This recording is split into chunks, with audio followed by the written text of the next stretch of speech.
Welcome to T-SAT online Telangana economy faculty. So ఈ సెషన్లో మనము తెలంగాణ రాష్ట్రానికి సంబంధించిన సర్వీస్ సెక్టార్. సో ప్రీవియస్ సెషన్లో మనము తెలంగాణ రాష్ట్రానికి సంబంధించి సేవా రంగానికి సంబంధించిన స్థూల ఆర్థిక అంశాల గురించి చాలా డీటెయిల్గా డిస్కస్ చేసుకున్నాం. ఎవరైతే ఈ సెషన్ అనేది ఫస్ట్ టైం ఎవరైతే వింటున్నారో వాళ్ళందరూ కూడా ఈ యొక్క కోర్స్ ఏదైతే ఉందో ఈ యొక్క వీడియోని లైక్ చేయండి. అండ్ మొదటి నుంచి ఈ యొక్క సెషన్ తెలంగాణ ఆర్థిక వ్యవస్థకి సంబంధించిన సెషన్స్ అనేది వినాలనుకున్న వాళ్ళు ఖచ్చితంగా మనకి తెలంగాణ ఎకానమీ అనే ప్లేలిస్ట్ ఉంటుంది ఈ యొక్క యూట్యూబ్ ఛానల్లో. సో అక్కడి నుంచి మీరు మొదటి నుంచి వినడానికి ప్రయత్నించండి. So that order by order 1 by 1 అనేది ఆ సెషన్స్ అనేది కంటిన్యూ చేయొచ్చు. సో ఇప్పుడు వచ్చేసి as a part of Telangana ఆర్థిక వ్యవస్థ ఈ యొక్క సర్వీస్ సెక్టార్ 2లో భాగంగా ఐటీ సేవలు, ఐటీ రంగానికి సంబంధించి ఐటీ అండ్ ఈఎస్ అని కూడా అంటాం. ఐటీకి సంబంధించిన ఎనేబుల్డ్ సర్వీసెస్. సో ఆల్రెడీ మీ అందరికీ కూడా IT sector, IT enabled services గురించి అవగాహన ఉంది. కానీ అందులో కూడా కొన్ని ఉపరంగాలు ఉంటాయి. ఐటీ సర్వీసెస్కి సంబంధించినవన్నీ కూడా ఒక్కసారి చెక్ చేద్దాం. సో ఈ examples of information technology enabled services, ఈ బిజినెస్ ప్రాసెస్ మేనేజ్మెంట్ అని చెప్పేసి అంటాం. బిజినెస్ ప్రాసెస్కి సంబంధించిన కాల్స్ అని చెప్పేసి మనం చెప్పడం జరుగుతుంది. వాయిస్ ప్రాసెస్ అని కూడా మనకి కొన్ని భాషల్లో మనం చెప్పడం జరుగుతుంది. సో ఇది కాకుండా మనకి కస్టమర్ రిలేషన్షిప్ మేనేజ్మెంట్ ఏదైతే ఉందో, software development, data entry, technical supports, ఇవన్నీ నాలెడ్జ్ ప్రాసెస్ అవుట్సోర్సింగ్, ఇవన్నీ కూడా ఐటీ రిలేటెడ్గా ఉంటాయన్న సంగతి గుర్తుపెట్టుకోండి. సో ఆల్రెడీ మనకి ఈ బ్యాక్ ఎండ్ ఏదైతే ఉందో ఆ బ్యాక్ ఎండ్ అంతా కూడా ఐటీ ఎనేబుల్డ్ సర్వీసెస్ రిలేటెడ్గా మనకి కన్సిడర్ చేస్తామన్న సంగతి గుర్తుపెట్టుకోండి. ఓకేనా? మరి ఇప్పుడు ఈ ఐటీ సెక్టార్కి సంబంధించినది మన తెలంగాణ రాష్ట్రం వచ్చేసి ఆ యొక్క బెంగళూరు తర్వాత, అంటే పర్టికులర్లీ ఐటీ రంగం అంటేనే మనకు గుర్తొచ్చేది హైదరాబాద్. సో బెంగళూరు తర్వాత అత్యధికంగా మనకి ఈ ఐటీకి సంబంధించిన ఎంప్లాయీస్ కానీ, ఆ యొక్క ఎగుమతులు కానీ, ఐటీకి సంబంధించిన ఆ యొక్క రెవెన్యూ అనేది కూడా జనరేట్ చేస్తున్న సంగతి గుర్తుపెట్టుకోండి. అండ్ నెక్స్ట్ రాబోయే రోజుల్లో ఈ ఐటీ సెక్టార్ ఏదైతే ఉందో ఐటీ పరిశ్రమని మన ఒక గ్లోబల్ హబ్గా తీర్చిదిద్దాలి, ప్రపంచ స్థాయి ఐటీ నగరంగా తీర్చిదిద్దాలని చెప్పేసి ఈ యొక్క ప్రభుత్వం అనేది డెసిషన్ అనేది తీసుకోవడం జరుగుతుంది. ఆల్రెడీ దీని రిలేటెడ్గానే మనం చెప్పుకున్నాం. ఈ యొక్క దావోస్కి వెళ్ళారు మన సీఎం రేవంత్ రెడ్డి గారు. వరల్డ్ ఎకనామిక్ ఫోరం ఆల్రెడీ మీ అందరికీ కూడా చెప్పడం జరిగింది. దాదాపు 40,000 కోట్ల విదేశీ ప్రత్యక్ష పెట్టుబడులు అనేది తీసుకురావడం జరిగింది. అందులో మనకి ఈ యొక్క డేటాబేస్కి సంబంధించిన ఏదైతే ఉందో ఆ యొక్క అంశాలు కూడా మనం డీటెయిల్గా డిస్కస్ చేసుకోవడం జరిగింది. సో ఇప్పుడు దానికి సంబంధించి hello my dear Telangana aspirants, welcome to T-SAT online introduction classes. IT ఆధారిత సేవలకు ప్రధాన కేంద్ర బిందువుగా హైదరాబాద్ అని నిలుస్తుంది అని చెప్పేసి మీ అందరికీ కూడా తెలిసిందే. సో ఇప్పుడు మనం డైరెక్ట్గా మనం ఏం చేద్దాం, ఆ యొక్క ఈ ఐటీ సెక్టార్కి సంబంధించిన ఎగుమతులు ఏదైతే ఉందో దాని గురించి మనం కొంచెం ఫోకస్ చేద్దాం. సో హైదరాబాద్పై ఈ వ్యూహాత్మక దృష్టి రాష్ట్ర ఆర్థిక వృద్ధిని బలపరుస్తుంది మరియు ప్రపంచ ఐటీ మ్యాప్లో దాని స్థానాన్ని బలోపేతం చేస్తుంది, సుస్థిరం చేస్తుంది అనేది మనందరికీ కూడా తెలిసిందే. అయితే ఇక్కడ నుంచి ఈ జనరల్ స్టడీస్ ఏదైతే ఉన్నాయో ఆ జనరల్ స్టడీస్ పాయింట్ ఆఫ్ వ్యూలో మనకి ఎక్కువగా స్కోప్ ఉన్న క్వశ్చన్స్ వచ్చేసి జనరల్గా వాల్యూస్ ఏదైతే ఉందో, డాటా ఏదైతే ఉందో, ఆ యొక్క స్టాటిస్టిక్స్ ఆధారంగా ఉన్న క్వశ్చన్స్ అనే దాని మీదనే ఎక్కువగా ఫోకస్ చేయండి. జనరల్గా ఉన్న ఇన్ఫర్మేషన్ ఏదైతే ఉందో అందరికీ కూడా తెలిసింది, కానీ టెక్నికల్గా చూసుకుంటే ఈ యొక్క ఇన్ఫర్మేషన్ అనే దాని మీద మీరు ఫోకస్ చేయండి. సో 2022-2023 ఆర్థిక సంవత్సరంలో దాదాపు 2,41,000 కోట్ల రూపాయల తెలంగాణ ఐటీ ఎగుమతుల రంగం ఆకట్టుకునే విధంగా వృద్ధిని సాధించింది. అంటే మన తెలంగాణ రాష్ట్రానికి సంబంధించిన ఐటీ ఎగుమతులు ఏదైతున్నాయో ఐటీ ఎక్స్పోర్ట్స్ అనేవి. సో ఎందుకంటే ఐటీ ఎక్స్పోర్ట్స్ అంటే తెలుసు కదా, వివిధ దేశాల నుంచి మనకి ఈ ఐటీ ప్రాజెక్ట్స్ అన్నీ కూడా అవుట్ సోర్సింగ్ అనేది చేయడం జరుగుతుంది. అవుట్ సోర్సింగ్ అంటే మీ అందరికీ కూడా తెలిసిందే, అవుట్ సోర్సింగ్ అనేది చేయడం జరుగుతుంది. సో ఈ యొక్క అవుట్ సోర్సింగ్ వివిధ దేశాల నుంచి మనకి ఇన్విజిబుల్స్ కాబట్టి అవుట్ సోర్స్ చేస్తారు కాబట్టి మనం ఆ యొక్క ఐటీ సేవలు అనేది వివిధ దేశాలకి ఎక్స్పోర్ట్ చేయడం జరుగుతుంది. పర్టికులర్లీ యూఎస్ఏ కానీ, యూరోపియన్ కంట్రీస్కి, ఓకేనా, జపాన్ లాంటి దేశాలకి, లేదు అనుకుంటే ఆస్ట్రేలియా, సో ఈ సౌత్ కొరియా లాంటి దేశాలు ఏదైతే మనం ఐటీ ఎగుమతులు, ఎందుకంటే మన దగ్గర ఆ రిసోర్సెస్ ఎవరైతే ఉన్నారో ఆ హ్యూమన్ రిసోర్సెస్, హ్యూమన్ క్యాపిటల్ అనేది తక్కువకే ఉంటుంది కాబట్టి ఆ ఎంఎన్సీ కంపెనీస్ అన్నీ కూడా మన ఇండియాని, అందులో పర్టికులర్లీ బెంగళూరు లాంటి ఏదైతే మనం చెప్పుకున్న మెట్రో సిటీస్, హైదరాబాద్ లాంటి మెట్రో సిటీస్ని ఎక్కువగా ఎంచుకోవడం జరుగుతుంది. ఎందుకంటే ఇక్కడ స్కిల్డ్ లేబర్ అనే వాళ్ళు ఎక్కువగా ఉంటారు, అధికంగా ఉంటారు కాబట్టి. ఓకేనా? సో అందులో చూసుకుంటే మన యొక్క ఐటీ ఎగుమతులు అనేది 2,41,271 కోట్లు. ఈ ఫిగర్ అనేది కొంచెం గుర్తుపెట్టుకోండి. ఓకేనా? Very very very very important. So జాతీయ వృద్ధి రేటుతో పోలిస్తే ఏ వృద్ధి రేటుతో పోలిస్తే జాతీయ వృద్ధి రేటుతో పోలిస్తే ఇది గణనీయమైన పెరుగుదలను సూచిస్తుంది. సో తెలంగాణ ఐటీ ఎగుమతులు దాదాపు 31.44% వృద్ధి చెందాయి. అంటే ఏదైతే మనం చెప్పుకున్న ఐటీ ఎక్స్పోర్ట్స్ ఏదైతున్నాయో ఐటీ రంగానికి సంబంధించిన ఆ యొక్క ఎగుమతులు అనేవి ఏదైతున్నాయో గత సంవత్సరంతో పోలిస్తే ఎంత శాతం వృద్ధి చెందిందంటే 31.4% అనేది వృద్ధి చెందింది. అదే జాతీయ స్థాయిలో చూసుకుంటే ఈ యొక్క వృద్ధి రేట్ అనేది ఏ స్థాయిలో ఆ యొక్క జాతీయ స్థాయిలో దీని యొక్క వృద్ధి రేట్ అనేది చూసుకుంటే కేవలం 9.3% మాత్రమే ఉంది. సో ఇక్కడ మీరు క్లోజ్గా అబ్జర్వ్ చేస్తే ఓకేనా, క్లోజ్గా అబ్జర్వ్ చేస్తే ప్రీవియస్ వీడియోలో మనం ఏం చెప్పుకున్నాం, సేవారంగం ఐటీ సెక్టార్ పక్కన పెట్టండి, సేవారంగానికి సంబంధించిన గ్రోత్ రేట్ పరంగా సేవారంగానికి సంబంధించిన వాటా షేర్ ఏదైతే ఉందో గుర్తొచ్చిందా లేదా, 66% షేర్ పరంగా చూసుకున్నా, సేవా రంగానికి సంబంధించిన ఎంప్లాయ్మెంట్ ఏదైతుందో ఉపాధి అవకాశాలు చూసుకున్నా మన తెలంగాణ రాష్ట్రం అనేది అధికంగా ఉంది వెన్ కంపేర్డ్ విత్ ద జాతీయ స్థాయిలో అన్న సంగతి మీకు ప్రీవియస్ సెషన్లో కంక్లూజన్. ఇవన్నీ కూడా ఆల్రెడీ ఒకసారి చెక్ చేసుకోండి, మీరు రాసుకున్న నోట్స్ ఏదైతుందో ఖచ్చితంగా దాని ఆధారంగానే మీకు క్లియర్గా ఎక్స్ప్లెయిన్ చేయడం జరిగింది. అయితే ఇక్కడ ఐటీ సెక్టార్ అనేది కూడా మీరు క్లోజ్గా అబ్జర్వ్ చేస్తే ఐటీ రంగాన్ని కూడా మీరు క్లోజ్గా అబ్జర్వ్ చేస్తే 31.4% ఇక్కడనే తెలంగాణ డామినేషన్ అనేది క్లియర్గా స్పష్టంగా మనకి తెలుస్తుంది. సో ఇది టీఎస్కి సంబంధించిన ఆ యొక్క వృద్ధి రేటు. ఎక్స్పోర్ట్స్ ఐటీ ఎక్స్పోర్ట్స్ ఇవి ఐటీ ఎక్స్పోర్ట్స్ వృద్ధి రేటు, మళ్ళీ ఐటీ వృద్ధి రేటు కాదు, ఐటీకి సంబంధించిన ఆ యొక్క ఎగుమతుల వృద్ధి రేటు అనేది చాలా క్లియర్గా స్పష్టంగా తెలుస్తుంది. అయితే మొత్తంగా చూసుకుంటే ఎంతమందికి ఉపాధి అనేది కల్పిస్తుంది ఈ ఐటీ సెక్టార్ అనేది, ఈ రాష్ట్ర ఐటీ సెక్టార్ ఏదైతే ఉందో హైదరాబాద్, వరంగల్, నల్గొండ లాంటి టైర్ 2 సిటీస్లో కూడా ఐటీ టవర్స్ని కూడా ఎస్టాబ్లిష్ చేయడం జరిగింది. కాబట్టి మొత్తంగా చూసుకుంటే మన తెలంగాణ రాష్ట్రంలో 9,05,000 మందికి ఉపాధి అనేది కల్పిస్తుందన్న సంగతి గుర్తుపెట్టుకోండి వెన్ కంపేర్డ్ విత్ 2021, 2022లో. సార్ అదేంటి సార్ మనకి 2024లో రిలీజ్ అయిన ఏదైతే మనం చెప్పుకున్న సోషియో ఎకనామిక్ అవుట్లుక్ 2023 కంపారిజన్ చేసినాం కదా అంటే ఇప్పుడు మనకి సర్వేలో ఆ డాటా అనేది స్పష్టంగా లేదు కాబట్టి 2022 నాటికి ఇంతమంది ఉన్నారన్న సంగతి కొంచెం గుర్తుపెట్టుకోండి చాలు, ఓకేనా. సో ఇది కూడా జాతీయ వృద్ధి రేటు కంటే అధికంగానే ఉంది. ఆబ్వియస్లీ మనకి హైయెస్ట్ లెవెల్లో చూసుకుంటే సర్వీసెస్ పరంగా చూసుకుంటే డామినేటెడ్ సెక్టార్ వచ్చేసి మన తెలంగాణ రాష్ట్రంలో ఆబ్వియస్లీ ఇది ఉందన్న సంగతి గుర్తుపెట్టుకోండి, ఓకేనా.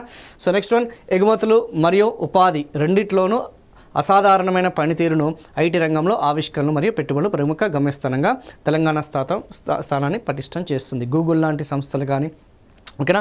సో ఇలాంటి ఏదైతే పెద్ద పెద్ద ఎంఎన్సీ కంపెనీస్ ఏదైతున్నాయో సో అవన్నీ కూడా మన తెలంగాణ రాష్ట్రంలోనే వాళ్ళకి హెడ్ క్వార్టర్స్ అంటే వాళ్ళ ఏదైతే యుఎస్ఏ లాంటి ప్రధానమైన మెయిన్ బ్రాంచెస్ తర్వాత వాళ్ళకి సంబంధించిన బ్రాంచెస్ అన్నీ కూడా ఇక్కడ ఏర్పాటు చేశారన్న సంగతి గుర్తుపెట్టుకోండి. ఇది very very very very very important, ఓకేనా. మైక్రోసాఫ్ట్, గూగుల్ వాటికి సంబంధించిన బ్రాంచెస్ అనేది ఇండియాలో ఎక్కడ లేవమా హైదరాబాద్ నగరంలోనే వాళ్ళు బ్రాంచెస్ అనేది ఏర్పాటు చేసుకున్నారు. సో దాని related information I think examination point of view it's over. No electronic system అనగానే మనకు ఫస్ట్ గుర్తుకు రావాల్సింది ఈ సిటీ, ఎలక్ట్రానిక్ సిటీ రావిర్యాల, ఓకేనా, అండ్ మహేశ్వరం. ఈ రెండు ఎలక్ట్రానిక్స్ క్లస్టర్స్ ఏదైతే ఎలక్ట్రానిక్ మ్యానుఫ్యాక్చరింగ్ క్లస్టర్స్ అనేవి మన రంగారెడ్డి జిల్లాలో వాటిని స్థాపించడం జరిగింది. ఇక్కడ రంగారెడ్డి జిల్లాలో వాటిని స్థాపించడం జరిగింది. సో భారతదేశంలో ఈ ఎల్ఈడి టీవీస్ లాంటివి కానీ ఎలక్ట్రానిక్కి సంబంధించిన ఆర్ ఎలక్ట్రికల్ వెహికల్స్కి సంబంధించిన కానీ 3-వీలర్ ఆటోస్ ఏదైతే వాటికి సంబంధించిన manufacturing companies, batteries manufacturing companies అన్నీ కూడా ఈ సిటీలోనే స్థాపించడం జరిగింది. సో అవన్నీ కూడా కొంచెం గుర్తుపెట్టుకోవడానికి ప్రయత్నించండి, ఓకేనా. Very very very very even ఏదైతే మనం చెప్పుకున్నాం గోడి అని చెప్పేసి మనం చెప్పుకున్నాం కదా ఆ యొక్క సోలార్కి సంబంధించిన పీవీ వినల్స్, సో ఫ్యూచర్లో అవి కూడా అక్కడే రాబోతున్న సంగతి గుర్తుపెట్టుకోండి, ఓకేనా. ఎలక్ట్రానిక్స్ తయారీకి తెలంగాణ అత్యంత ఆకర్షణీయమైన గమ్యస్థానంగా మారాలని భావిస్తుంది. సో తెలంగాణను గ్లోబల్ ఏదైతే హబ్గా ఏర్పాటు చేసేందుకు ప్రభుత్వం అనేక కార్యక్రమాలు అనేది చేపడుతుంది. అయితే రాబోయే రోజుల్లో సర్వేలో ఉన్న ఇది పరంగా చూసుకుంటే రాబోయే రోజుల్లో 2032 కల్లా బై 2032 మన యొక్క తెలంగాణలో చూసుకుంటే తెలంగాణ జీడిపికి దాదాపు ఆర్ జిఎస్డిపి ఏదైతే ఉందో $150 బిలియన్. ఎన్ని బిలియన్ డాలర్స్ చేరుకుంటుంది ఎలక్ట్రానిక్కి సంబంధించిన ఏదైతే మనం చెప్పుకున్నవి ఎలక్ట్రానిక్ మార్కెట్ వాల్యూ ఆ యొక్క జిఎస్డిపి పరంగా చూసుకుంటే $150 బిలియన్ అనేది ఈ యొక్క కేవలం ఈ యొక్క ఏదైతే మనం చెప్పుకున్న ఎలక్ట్రానిక్ డివైస్ ఏదైతున్నాయో ఆ సెమీ కండక్టర్స్ ఏదైతున్నాయో ఎలక్ట్రికల్ వెహికల్స్ ఏదైతున్నాయో ఎనర్జీ స్టోరేజ్ సిస్టమ్స్ ఈఎస్ఎస్ అంటే ఏంది ఎనర్జీ స్టోరేజ్ సిస్టమ్ రంగాలు 2032 నాటికి తెలంగాణ జీడిపి అన్న ఒకటే ఆర్ జిఎస్డిపి కన్నా ఒకటే $150 బిలియన్లు అందించడానికి సిద్ధంగా ఉన్నాయి. సో ఇలాంటి స్టేట్మెంట్స్ అంటే ఎప్పుడైనా గుర్తుపెట్టుకోండి ఎగ్జామినేషన్ పాయింట్ ఆఫ్ వ్యూలో భవిష్యత్తు ఫ్యూచర్కి సంబంధించిన టార్గెట్స్ మీద క్వశ్చన్స్ అనేది ఈ మధ్య కాలంలో ట్రెండింగ్గా ఉన్నాయి. సో ఏదైతే ట్రెండింగ్గా ఉన్న క్వశ్చన్స్ ప్యాటర్న్ని పట్టుకొని మీరు ఆ పల్స్ పట్టుకొని వీటి మీద ఎక్కువగా కాన్సన్ట్రేట్ చేయడానికి ట్రై చేయండి. సో భవిష్యత్తులో ఖచ్చితంగా దీని ఆధారంగానే మనకు క్వశ్చన్స్ వచ్చే అవకాశం ఉన్నాయి. సో తెలంగాణలో దాదాపు ఈ ఎలక్ట్రానిక్కి సంబంధించిన డివైస్ పార్క్ ఏదైతే ఉందో అందులో దాదాపు 250కి పైగా కంపెనీలు ఉన్నాయి. వివిధ సబ్సెగ్మెంట్లో 50,000 మందికి పైగా ఉద్యోగులు అనేది కలిగి ఉన్నారు. భారతదేశంలో ప్రతి 100 ఎలక్ట్రానిక్ డివైస్ పార్క్లో చూసుకుంటే 6 ఎలక్ట్రానిక్ డివైస్ వచ్చేసి మన తెలంగాణ రాష్ట్రం నుంచే కంట్రిబ్యూట్ చేస్తున్న సంగతి గుర్తుపెట్టుకోండి. సో ఇలా types of services, types of ఎలక్ట్రానిక్కి సంబంధించినవన్నీ కూడా గుర్తుపెట్టుకోండి. అండ్ ఇవన్నీ కూడా మీకు తెలిసిందే, రంగారెడ్డి జిల్లాలోని రావేరియాల ఏదైతే మనం చెప్పుకున్నాం మహేశ్వరంలోని ఈ సిటీస్ ఏదైతే ఈ సిటీలో ఈ 2 ఎలక్ట్రానిక్ మ్యానుఫ్యాక్చరింగ్ క్లస్టర్స్ అనేది ఏర్పాటు చేశారన్న సంగతి గుర్తుపెట్టుకోండి. కదా very very very very important. Now coming to the employment, ఉపాధి అనే దాని మీద మనం ఫోకస్ చేద్దాం. ఒక్కసారి మీరు క్లోజ్గా అబ్జర్వ్ చేస్తే ఎలాగైతే వృద్ధి రేట్లో మన తెలంగాణ రాష్ట్రం ఆధిపత్యం చెలాయిస్తుంది, ఆ యొక్క వాటాలో కూడా చూసుకుంటే మన తెలంగాణ రాష్ట్రం అనేది ఆధిపత్యం చెలాయిస్తుంది. అండ్ ఏదైతే మనం చెప్పుకున్నా ఇంతకుముందు ఎక్స్పోర్ట్స్ పరంగా చూసుకుంటే మందే ఆధిపత్యం చెలాయిస్తుంది. నౌ కమింగ్ టు ఎంప్లాయ్మెంట్, ఉపాధి అవకాశాలు చూద్దాం. ఉపాధి అవకాశాలు పట్టణ ప్రాంతాలు, ఏ ప్రాంతాలు? పట్టణ ప్రాంతాల్లో ఉన్న ఆ యొక్క శ్రామిక శక్తి, మరియు గ్రామీణ మరియు పట్టణ కదమా సర్వీస్ సెక్టార్ యొక్క డామినేషన్ అనేది ఎక్కడ ఉంటుంది? సేవా రంగంలో ఉంటుంది. సో పట్టణ ప్రాంతాలకు సంబంధించిన ఆ యొక్క శ్రామిక శక్తి అనేది ఏదైతే ఉందో ఆ శ్రామిక శక్తిలో భాగంగా మొత్తంగా చూసుకుంటే తెలంగాణ రాష్ట్రం వచ్చేసి పట్టణ ప్రాంతాల్లో 66%, ఎంతమంది శాతం? 66% వచ్చేసి పట్టణ ప్రాంతాల్లో ఆ యొక్క శ్రామిక శక్తి వచ్చేసి ఇందులో ఎంగేజ్ అయిన సంగతి గుర్తుపెట్టుకోండి. నెంబర్ 1. అదే భారతదేశ సగటు చూసుకుంటే, ఏ సగటు? ఆ యొక్క భారతదేశ సగటు చూసుకుంటే 62%. ఎంత ఉంది భారతదేశ సగటు? ఏదైతే మనం చెప్పుకున్నా అదే పట్టణ ప్రాంతాల్లో అదే శ్రామిక శక్తి, అదే పట్టణ ప్రాంతాల్లో అదే శ్రామిక శక్తి వచ్చేసి మనకి 62% ఉందన్న సంగతి గుర్తుపెట్టుకోండి. Very very very very important. So ఖచ్చితంగా ఇవి ఎగ్జామినేషన్లో ఇక్కడ కూడా ఎంప్లాయ్మెంట్ అనేది మనల్ని డామినేట్ చేస్తున్న సంగతి గుర్తుపెట్టుకోండి. 100% ఇది ఎగ్జామినేషన్లో అడిగే ఛాన్సెస్ ఉంది. సో ఇక్కడతోనే మనకి మ్యాక్రో ఎకనామిక్ అగ్రిగేట్స్ అనేది మనం ఫోకస్ చేసినాం. సో ఇప్పుడు వచ్చేసి next electronic services delivery, e governance, Mee Seva, E Seva, T app folio, T wallet, ఇలాంటి ఏదైతే మనకి చెప్పిన ఆ సర్వీసెస్ ఏదైతున్నాయో వాటి గురించి బ్రీఫ్గా మనకి సర్వేలో మెన్షన్ చేయబడ్డ దాని గురించి మనం డీటెయిల్గా డిస్కస్ చేసుకోవడం జరుగుతుంది. మన తెలంగాణ ఎకానమీ ఏదైతే ఉందో మ్యాక్సిమం ఇందులో నుంచే ఎక్కువగా వచ్చే అవకాశం ఉన్నాయి. ఆ నెంబర్ ఆఫ్ ట్రాన్సాక్షన్స్ ఏమున్నాయి, ఇంకా పర్ 1000 పాపులేషన్కి ఎన్ని ట్రాన్సాక్షన్స్ అనేది ఉన్నాయి. సో ఇవన్నీ కూడా కొంచెం ఆ ఇన్ఫర్మేషన్ ఓరియంటెడ్గానే ఉంది. So what are electronic services delivery? ప్రభుత్వం వచ్చేసి ఇంతకుముందు మనకి పౌర సేవలు ఏదైతున్నాయో సివిల్ సర్వీసెస్ అన్నీ కూడా ఎలా అందించేవి? ఫిజికల్గా సపోజ్ మనకి ఏదన్నా ఒక క్యాస్ట్ సర్టిఫికేట్ కావాలన్నా, ఏదన్నా రిజిస్ట్రేషన్ చేయాలన్నా, లేదంటే ఏదన్నా గవర్నమెంట్కి సంబంధించిన బెనిఫిట్స్ పొందాలన్నా ఇంతకుముందు ఏం చేసేవాళ్ళం? మాన్యువల్గా, ఓకేనా, మాన్యువల్గా వెళ్ళి అప్లికేషన్ సబ్మిట్ చేస్తే వాళ్ళు స్క్రూటినీ చేసి వాళ్ళు మనం లబ్ధిదారులమా కాదా, అర్హులా కాదా, ఈ యొక్క ధృవీకరణ పత్రం ఇవ్వాలా లేదా అని చెప్పేసి వాళ్ళు చేసేవాళ్ళు, ఓకేనా. ఇప్పటి నుంచి మీకు ఒక 10 years బ్యాక్ చూసుకుంటే సిస్టమ్ అనేది అదే విధంగా ఉండేది. కానీ ఎప్పుడైతే ఈ ఎలక్ట్రానిక్ సర్వీస్ డెలివరీ అనేది ఎప్పుడైతే వచ్చిందో అప్పటి నుంచి మనకి కన్వీనియంట్గా, సులభతరంగా, అంటే అడ్మినిస్ట్రేటివ్ కన్వీనియన్స్ అంటాం, పరిపాలనా సౌలభ్యం అనేది ఇంతకుముందు నువ్వు ప్రతి ప్రభుత్వ కార్యాలయం చుట్టూ తిరగాల్సిన పరిస్థితి వచ్చేది. కానీ ఇప్పుడు అట్లా కాదు, డైరెక్ట్గా త్రూ మీ సేవా సెంటర్స్ ప్రభుత్వం వచ్చేసి వివిధ డిపార్ట్మెంట్లు ఏదైతున్నాయో ఈ యొక్క మీ సేవతో ఇంటిగ్రేట్ చేయడం జరిగింది. సో సర్వీసెస్ అన్నీ కూడా మీ సేవలను ఇంటిగ్రేట్ చేయడం జరిగింది. అలా ఇంటిగ్రేట్ చేయడం వల్ల మీరు డైరెక్ట్గా మీ సేవా కేంద్రాలకు వెళ్ళి మీ యొక్క ఏదైతే ధృవీకరణ పత్రం కానీ ఏదైనా అప్లికేషన్ కానీ మీకు కావాల్సిన పౌర సేవలన్నీ కూడా అందించవచ్చు అన్న సంగతి గుర్తుపెట్టుకోండి. 1-2 కదమా, దాదాపు 100ల సంఖ్యలో పౌర సేవలు ఉన్నాయి. దాదాపు 50+ డిపార్ట్మెంట్స్ ఇందులో ఇంటిగ్రేట్ అయిన సంగతి గుర్తుపెట్టుకోండి, ఓకేనా. సో ప్రజల యొక్క సౌలభ్యం మేరకు, ప్రజల యొక్క కన్వీనియంట్ మేరకు ఎలక్ట్రానిక్ సర్వీస్ డెలివరీ అనేది ఈ మధ్య కాలంలో ఫుల్ కంప్లీట్గా డామినేషన్ అనేది జరుగుతుంది. అందులో భాగంగానే మనం ఫస్ట్ వన్ డిస్కస్ చేసుకోది మీ సేవ. సో మీ సేవ ఏదైతే ఉందో ఆ మీ సేవ గురించి మనం డిస్కస్ చేద్దాం. సో రాష్ట్ర వ్యాప్తంగా పౌరులకు ప్రభుత్వం, వ్యాపారానికి మరియు వ్యాపారానికి ప్రభుత్వం యొక్క పారదర్శక మరియు ప్రాప్యత. ఓకే, సింపుల్గా చెప్పాలంటే ఈ మీ సేవ లాంటి ఏవైతే ఉన్నాయో మనం చెప్పుకున్న మీ సేవ ఆర్ ఈ సేవ వాట్ ఎవర్ ఇట్ ఈస్, ఇవన్నీ కూడా చూసుకుంటే మనకి ఎనీవేర్ ఎనీ టైం, అంటే మీకు కావాల్సిన సేవలను ఎక్కడైనా సరే ఎప్పుడైనా సరే సకాలంలో మేము అందించే విధంగా ఈ మీ సేవలు పనిచేస్తాయి. సో సింపుల్గా చెప్పాలి అంటే ప్రభుత్వం వచ్చేసి పౌరులకి, అంటే గవర్నమెంట్ టు సిటిజన్ సర్వీసెస్ అనేది అందిస్తుంది, గవర్నమెంట్ టు బిజినెస్ సర్వీసెస్ కూడా అందిస్తుంది. నేను ఇప్పటివరకు మీకు చెప్పిన పౌర సేవల గురించి, కానీ కేవలం పౌరులకు మాత్రమే సేవలు అందిస్తుంది అంటే కాదు. ఎవరైతే వ్యాపారవేత్తలు ఎవరైతున్నారో, బిజినెస్ చేసే వాళ్ళు ఎవరైతున్నారో వాళ్ళకి కూడా మీ సేవా సర్వీసెస్ అనేది కూడా అందిస్తుంది. అంటే గవర్నమెంట్ టు పౌరులు, కస్టమర్స్ ఎవరైతున్నారో, సిటిజన్స్ ఎవరైతున్నారో సిటిజన్స్కి అందించడం జరుగుతుంది. At the same time government to ఏదైతే మనం చెప్పుకున్న ఆ యొక్క బిజినెస్ ఏదైతే ఉందో, ఆ వ్యాపారం ఏదైతే ఉందో, ఆ వ్యాపారం చేసే వాళ్ళకి కూడా వాళ్ళకి అందిస్తున్న సంగతి గుర్తుపెట్టుకోండి. Very very very very very important. So ఖచ్చితంగా ఇవన్నీ కూడా ఎగ్జామినేషన్లో అడిగే ఛాన్సెస్ ఉంది. కొంచెం దీని మీద అవగాహన తెలుసుకోండి, ఏ సర్వీసెస్ అందిస్తుందని. ఎందుకంటే ఈ బిజినెస్ సెక్టార్ కూడా రిజిస్ట్రేషన్స్ కావాలన్నా, ఎటువంటి సేవలు కావాలన్నా కానీ డైరెక్ట్గా ఈ యొక్క మీ సేవల ద్వారానే వాళ్ళకి అందుతుందన్న సంగతి గుర్తుపెట్టుకోండి. ఓకేనా? సో అలా మనకి దాదాపు ఇప్పుడు ఎగ్జామినేషన్ పాయింట్ ఆఫ్ వ్యూలో అఫ్కోర్స్ మీ సేవ గురించి, ఈ సేవ గురించి నేను ప్రత్యేకంగా మీకు చెప్పాల్సిన పని లేదు. ఆల్రెడీ వాటి గురించి మీ నిత్య జీవితంలో ఆబ్వియస్లీ మీరందరూ కూడా ఆ సర్వీసెస్ అనేది తీసుకుంటున్నారు.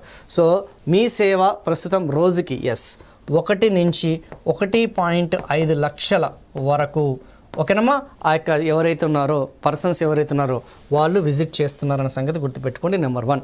నెంబర్ 2 వచ్చేసి మరియు సంవత్సరానికి 1.5 crores, సంవత్సరానికి ఎంత 1.5 crore ట్రాన్సాక్షన్స్ అనేవి జరుగుతున్నాయి.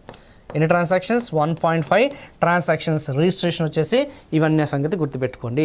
సో ఏదైతే సర్టిఫికేట్స్ కావాలన్నా కానీ, ఏదైనా నమోదు చేసుకోవాలన్నా కానీ, ఇక రకరకాలుగా స్టూడెంట్స్కి ఉన్నాయి, ప్లస్ వృద్ధులకి ఉన్నాయి, ప్లస్ సామాన్య జనాలకి, SC, ST, minority, physically challenge persons ఎవరైతున్నారో వాళ్ళందరికీ కూడా ఆ పౌర సేవలు అందిస్తుంది. ఆ నెంబరింగ్ అనేది మాత్రం కొంచెం గుర్తుపెట్టుకోవడానికి ప్రయత్నించండి. అండ్ ఫైనలీ మొత్తం మన తెలంగాణ రాష్ట్రంలో చూసుకుంటే ఎన్ని మీ సేవా కేంద్రాలు ఉన్నాయి? 4500 మీ సేవా కేంద్రాలు అనేది కలిగి ఉన్నాయి. సో ఈ నెట్వర్క్ ద్వారా చెప్పా కదా, దాదాపు 50 ప్రభుత్వ శాఖలు అండ్ 600 ప్రభుత్వ సేవలు అనేది అందిస్తుంది. ఈ సేవల్లో చూసుకుంటే కేవలం రాష్ట్ర ప్రభుత్వ సేవలే కాదు, ఈ యొక్క ఈ సేవలో భాగంగా మనకి కేంద్ర ప్రభుత్వ సేవలు కూడా అందిస్తున్నాయి. సో అటు కేంద్ర ప్రభుత్వము, రాష్ట్ర ప్రభుత్వం వాళ్ళ సేవలన్నీ కూడా దీని ద్వారానే అందుతున్నాయన్న సంగతి గుర్తుపెట్టుకోండి. ఈ ఆధార్ ఎన్రోల్మెంట్ తెలుసు అనుకుంటే కదా, ఈ ఆధార్ ఎన్రోల్మెంట్కి సంబంధించిన సర్వీసెస్ కూడా ఇవి ఇందులో ఇస్తున్నారన్న సంగతి గుర్తుపెట్టుకోండి. ఇది కాకుండా ఈ EBC సర్టిఫికేట్స్ లాంటివి ఇవ్వడము గుర్తుంది కదా. సో OBC లాంటి సర్టిఫికేట్స్ లాంటివి ప్రొవైడ్ చేయడం కేంద్ర స్థాయిలో, అవన్నీ కూడా వీటి ద్వారా, ఈ కేంద్రాల ద్వారా మీరు వాటికి సంబంధించిన సేవలన్నీ కూడా పొందవచ్చు అన్న సంగతి గుర్తుపెట్టుకోండి. అండ్ ఈ తాల్ అనేది దేనికి సంబంధించిందంటే కేంద్ర ప్రభుత్వానికి సంబంధించిన, అసలు మన తెలంగాణ రాష్ట్రంలో మొత్తం డిజిటల్ ట్రాన్సాక్షన్స్ అనేవి ఎన్ని జరుగుతున్నాయి అంటే కేవలం మీ సేవ నుంచి కాదు, ఇప్పటి వరకు మనం డిస్కస్ చేసుకున్నవన్నీ కూడా జనరలైజ్డ్గా మీ సేవ, ఈ సేవ. మరి ప్రతి దానికి కూడా మొత్తం ట్రాన్సాక్షన్స్, అసలు మన తెలంగాణ రాష్ట్రంలో పౌరులందరూ కూడా డిజిటల్ సర్వీసెస్ ద్వారా ఎన్ని పేమెంట్స్ అనేవి జరుగుతున్నాయి, ఎన్ని ట్రాన్సాక్షన్స్ జరుగుతున్నాయి, ఓకేనా, ఎన్ని డిజిటల్కి సంబంధించిన ట్రాన్సాక్షన్స్ జరుగుతున్నాయి అనేది ఈ తాల్ అని చెప్పేసి ఒక పోర్టల్ ఉంటుందమ్మా. ఇది కేంద్ర ప్రభుత్వానికి సంబంధించింది. MeitY, ministry of electronics and ఇన్ఫర్మేషన్కి సంబంధించిన టెక్నాలజీ మినిస్ట్రీ కింద ఇది పనిచేస్తుంది. సో అలా చూసుకుంటే దాదాపు 571 కోట్ల ట్రాన్సాక్షన్స్ అనేది మన తెలంగాణ రాష్ట్రం నుంచి మనకి కంట్రిబ్యూట్ చేశామనే సంగతి చాలా క్లియర్గా ఇక్కడ స్పష్టంగా తెలుస్తుంది. సో చూడండి క్లియర్గా, electronic transaction aggregation and analysis layer, eTaal, ministry of electronics and information technology, భారత ప్రభుత్వం అందించిన డేటా ప్రకారం తెలంగాణ 571 కోట్ల 1,26,167 ఏదైతే ట్రాన్సాక్షన్స్ అనేది పూర్తి చేసింది.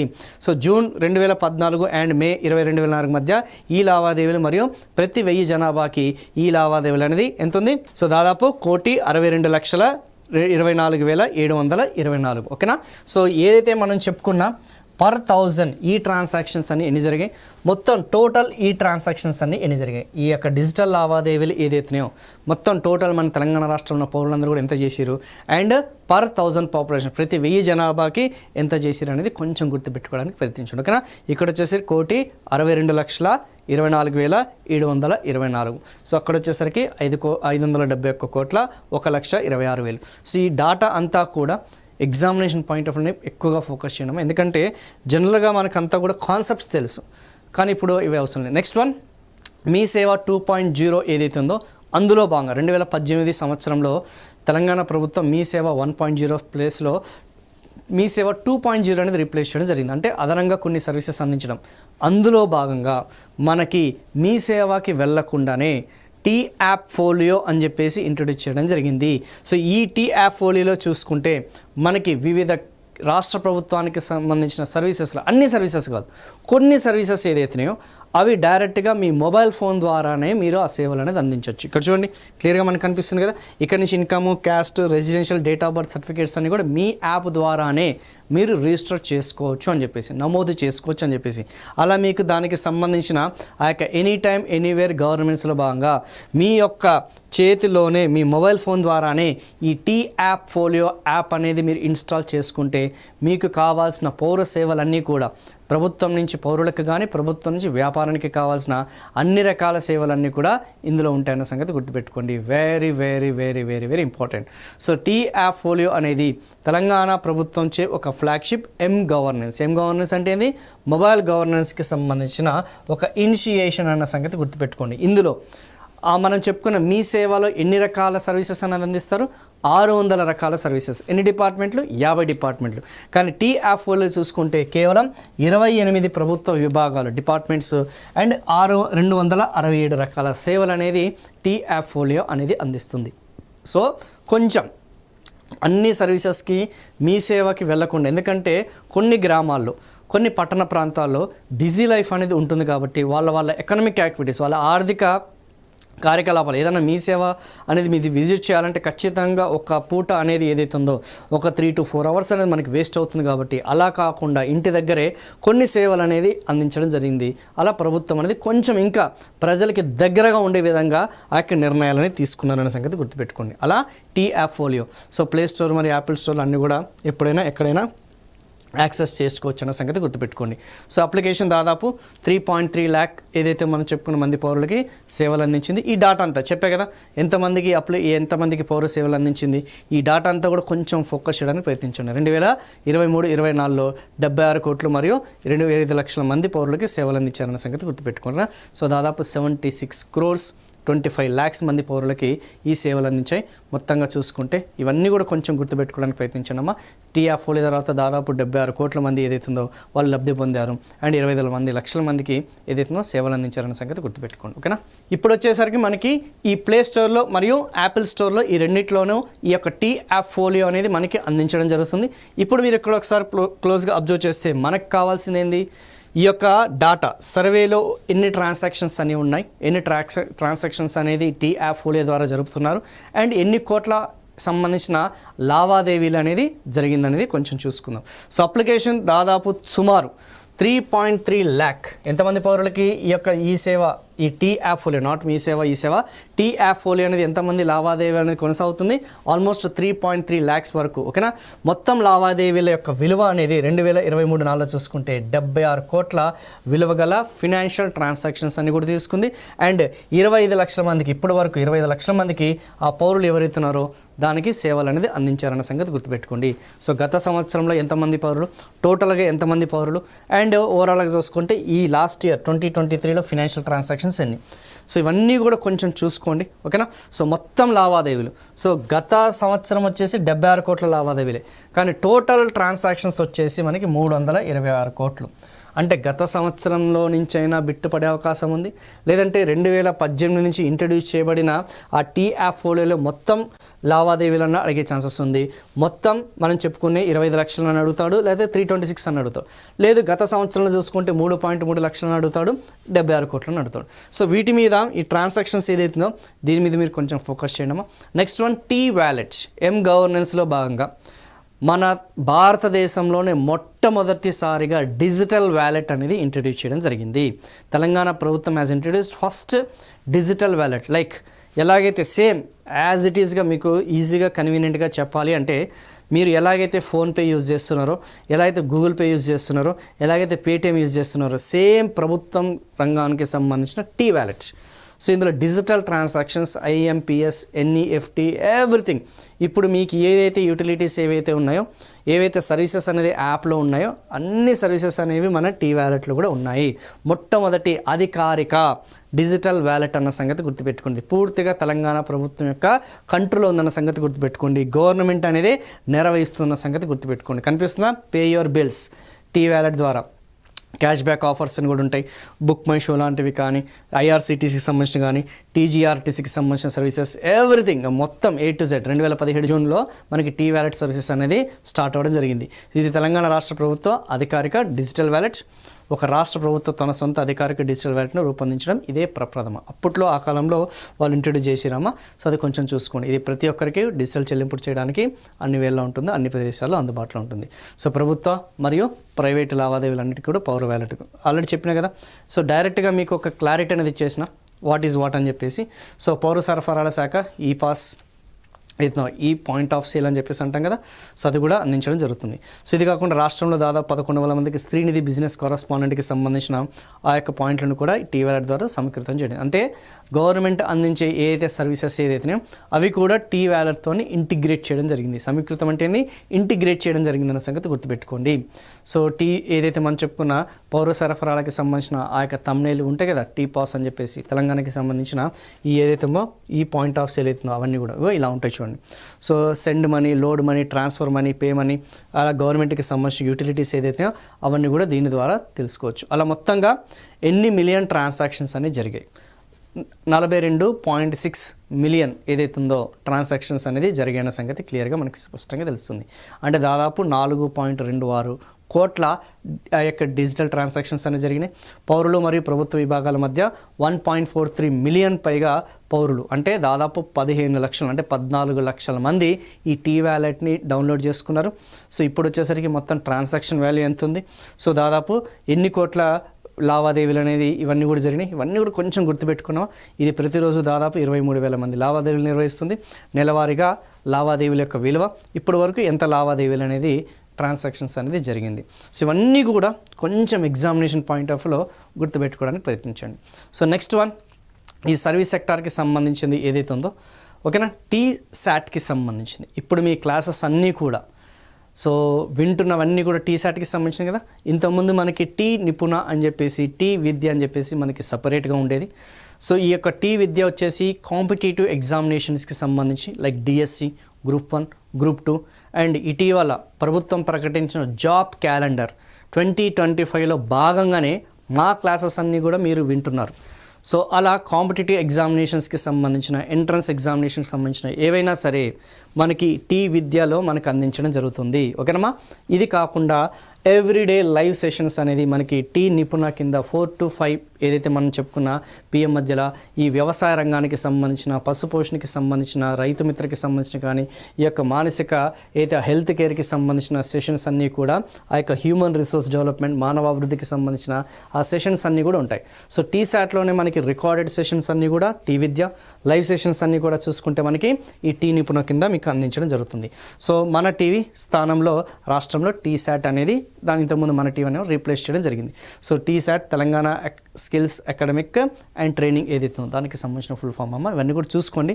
So IT and electronics and communication మంత్రిత్వ శాఖ కింద ఇవన్నీ కూడా పనిచేస్తున్న సంగతి గుర్తుపెట్టుకోండి. 2017 జూలై 26న దీన్ని ఆవిష్కరించడం జరిగింది. సో వీటికి సంబంధించిన ఏవైతే అవి కొంచెం చూసుకోండి. సో టీ శాట్ కింద ప్రసారం అయ్యే 2 ఛానల్ టీ శాట్ విద్య, టీ నిపుణగా నామకరణం చేయడం జరిగింది. సో టీ విద్య వచ్చేసి గ్రామీణ ప్రాంతాల్లో ఉన్న వాళ్ళకి, పట్టణ ప్రాంతంలో కానీ పాక్షిక గ్రామీణ ప్రాంతంలో వాళ్ళందరికీ కూడా ఈ యొక్క విద్యాపరమైన సేవలు అనేది ఉచితంగా అందించాలన్న ఉద్దేశంతో ప్రభుత్వం వచ్చేసి 2015లో ఇనిషియేషన్స్ అనేది తీసుకోవడం జరిగింది. ఎందుకంటే ప్రైవేట్లో చూసుకుంటే చాలా ఖర్చుతో కూడిన, వ్యయంతో కూడిన ఆ యొక్క కోర్సెస్ అనేది ఉంటాయి కాబట్టి, అలా కాకుండా ప్రభుత్వే చొరవ తీసుకొని ఇవన్నీ కూడా ఉచితంగా అన్ని కాంపిటేటివ్ ఎగ్జామినేషన్స్కి ఉచితంగా ఆ యొక్క క్లాసెస్ అందించాలి, బెస్ట్ ఫ్యాకల్టీతో అందించాలన్న ఉద్దేశంతో ఈ యొక్క సెషన్స్ అనేది తీసుకోవడం జరిగింది. అండ్ టీ శాట్ వచ్చేసి ఓకేనా, అయితే మనం చెప్పుకున్న నిపుణ వచ్చేసి నైపుణ్యాభివృద్ధి, స్కిల్ డెవలప్మెంట్కి సంబంధించింది. మానవ వనరుల యొక్క అభివృద్ధి గురించి ఏదైతుందో, స్కిల్ డెవలప్మెంట్ ఏదైతుందో, సో అగ్రికల్చర్ సెక్టార్ నుంచి మనకి ఆల్మోస్ట్ అన్ని సెక్టార్లో ఇక్కడున్న నిపుణులు వచ్చేసి వాళ్ళ సలహాలు సూచనలు కూడా అందించడం జరుగుతుంది. లైవ్లో వెళ్ళండి, మీకు ఆ లైవ్ సెషన్లో మీకు ఇవన్నీ కూడా మీకు ప్రొవైడ్ చేయడం జరుగుతుంది. సో ఇవన్నీ కూడా జనరలైజ్డ్గా చెప్తున్నాము వాట్ ఈజ్ వాట్ అని చెప్పేసి. సో ఒకప్పుడు ఇవన్నీ కూడా సాఫ్ట్ నెట్ తెలుసు కదా, సొసైటీ ఫర్ తెలంగాణ నెట్వర్క్, అందులో భాగంగానే ఈ T SAT, T Nipuna, T Vidya అన్ని కూడా కొనసాగుతున్నాయన్న సంగతి గుర్తుపెట్టుకోండి. ఓకేనా. So hope I just given some clarity regarding this one. జనరలైజ్డ్గా ఒక బ్రీఫ్ ఇంట్రడక్షన్ మాత్రమే ఇచ్చాను దీనికి సంబంధించింది ఏదైతే ఉందో. సో ఇక్కడతో మనకి ఈ యొక్క తెలంగాణకి సంబంధించిన ఆ యొక్క సర్వీసెస్ అనేవి ఏదైతున్నాయో అవన్నీ కూడా మ్యాక్సిమం సర్వీస్ సెక్టార్కి సంబంధించినంతా కూడా ఫినిష్ చేయడం జరిగింది. ఇంకా నెక్స్ట్ అంటే ఆల్మోస్ట్ 99% ఇన్ఫర్మేషన్ అంతా కూడా మనకి ఇవ్వడం జరిగింది ఇది ఎగ్జామినేషన్ పాయింట్ ఆఫ్ లో. మిగతా రిలేటెడ్ ఏదైతే ఉందో కంప్లీట్గా మనకి తెలంగాణ బడ్జెట్, తెలంగాణ సంక్షేమ పథకాలు, ఇంకా అదనపు సమాచారం సర్వేతో రిలేటెడ్ చేసుకొని ఆ తెలంగాణ బడ్జెట్ అండ్ తెలంగాణకి సంబంధించిన సంక్షేమ పథకాలు చాలా క్లియర్గా అడిషనల్ ఇన్ఫర్మేషన్ అనేది ఉంటుంది. ఇక్కడితోని ఈ యొక్క తెలంగాణ ఆర్థిక వ్యవస్థ అనేది వ్యవసాయ రంగము, పారిశ్రామిక రంగము, సేవా రంగం అనేది ఎక్కువగా ఎగ్జామ్లో ఆస్కారం ఉన్న టాపిక్స్ మీద ఫోకస్ చేసి పూర్తి స్థాయిలో మీకు అంతా కూడా కాంపిటేటివ్ ఓరియంటేషన్ లెవెల్లో ఆ ప్రస్తుత క్వశ్చన్ పేపర్ ట్రెండ్స్కి తగ్గట్టుగా అందించడం జరిగింది. ఓకేనా? సో ఇక్కడితోని I'm just signing off. Thank you so much.